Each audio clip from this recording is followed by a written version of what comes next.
பொங்கல் வைக்கிறேங்க. நான் எப்படி செய்யுதுன்னு சொல்லிட்டு செய்து காட்டுறேங்க. குதிரவால் அரிசி வந்து ரொம்ப சின்னதாக இருக்கும். அது வந்து பொங்கல் வைக்கலாம். ரொம்ப உடம்புக்கு நல்லதுங்க. அதோட பெனிஃபிட்ஸ் அப்புறம் சொல்கிறேங்க. குதிரவால் அரிசி இப்போ ஒரு கப்பு போட்டிருக்கேன் பாருங்கள். இதில் ஒரு கப்பு போடுறேன். பாதி கப்பு வந்து பாசிப்பருப்பு போடுறேன் பாருங்கள். இது பாதி கப்பு.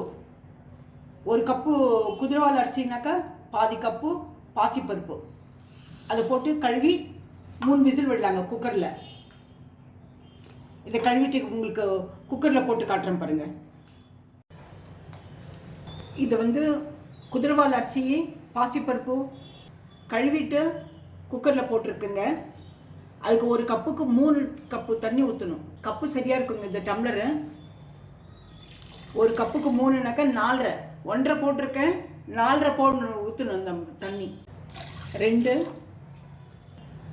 3 4 ஒரு அரை டம்ளர் ஊற்றுற பாருங்க. இதில் வந்து 2 பச்சை மிளகா போடலாங்க. 2 பச்சை மிளகா, உப்பு போடலாம்.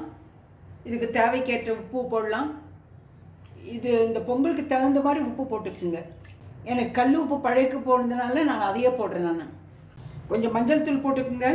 கொஞ்சமாங்க, அதிகம் வேண்டாம்.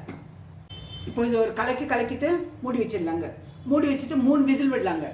3 விசில் விட்டால் கரெக்டாக இருக்கும்.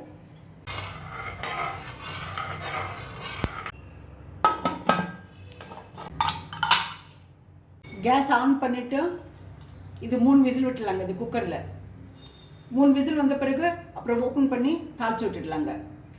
வெறும் சிம்பிளுங்க. ஒரு 5 நிமிஷத்தில் செய்திடலாம் இது. இப்போ 3 விசில் வந்து ஆறி போச்சுங்க பாருங்கள். ஓப்பன் பண்ணி காட்டுறேன் உங்களுக்கு. பார்த்தீங்களா? குதிரவால் அரிசியும் பாசிப்பருப்பும் இது சிறுதானியத்துக்கு சேர்ந்ததுங்க. இப்போ இதை தாளிச்சிடலாங்க. ஒரு பேன் வச்சுருக்கேன் நான் தாளிக்கிறதுக்கு. பேன் காஞ்ச உடனே 1 ஸ்பூன் எண்ணெய் ஊற்றலாங்க. 1 ஸ்பூன் எண்ணெய்ங்க. இதுக்கு அதிகமாக எண்ணெய் ஊற்ற வேண்டியது கிடையாது, நெய்யும் ஊற்ற வேண்டியது கிடையாது. கொஞ்சம் பேர் தான் போகிறோம்.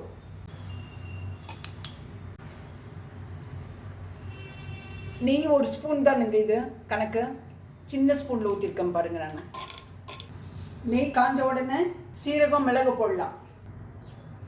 சீரகம் போட்டிருக்கேன். நான் மிளகு முழு மிளகா போடுறேன். நான்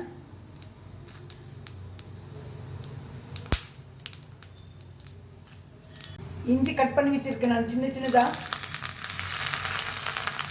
அதை போடுறேன்.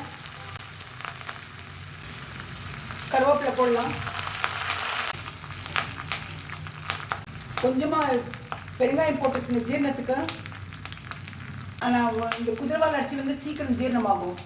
நிறைய ப்ரோட்டீன் இருக்குது, மினரல் இருக்குது, ஃபைபர் இருக்குது, எல்லாமே இருக்குங்க. ஹார்ட்டுக்கு ரொம்ப நல்லது. இது சிறுதானியத்துக்கு சேர்ந்ததுனால நீங்கள் அடிக்கடி அட்லீஸ்ட் வாரத்துக்கு ஒரு முறை எடுத்துக்கோங்க. இதை எடுத்து அதில் குதிரவால் அரிசியில் பொங்கலில் கொட்டிடலாங்க. இந்த தருணத்தில் நீங்கள் உப்பு பார்த்துக்குங்க. எனக்கு கரெக்டாக இருக்கும் உப்பு. இது சாம்பாருக்கு நல்லாயிருக்குங்க, சட்னிக்கு நல்லாயிருக்கும், எல்லாத்துக்குமே நல்லாயிருக்கும். நீங்கள் எது வேணாலும் தொட்டு சாப்பிட்லாம். பிரேக்ஃபாஸ்ட்டு, நைட்டு டின்னருக்கு.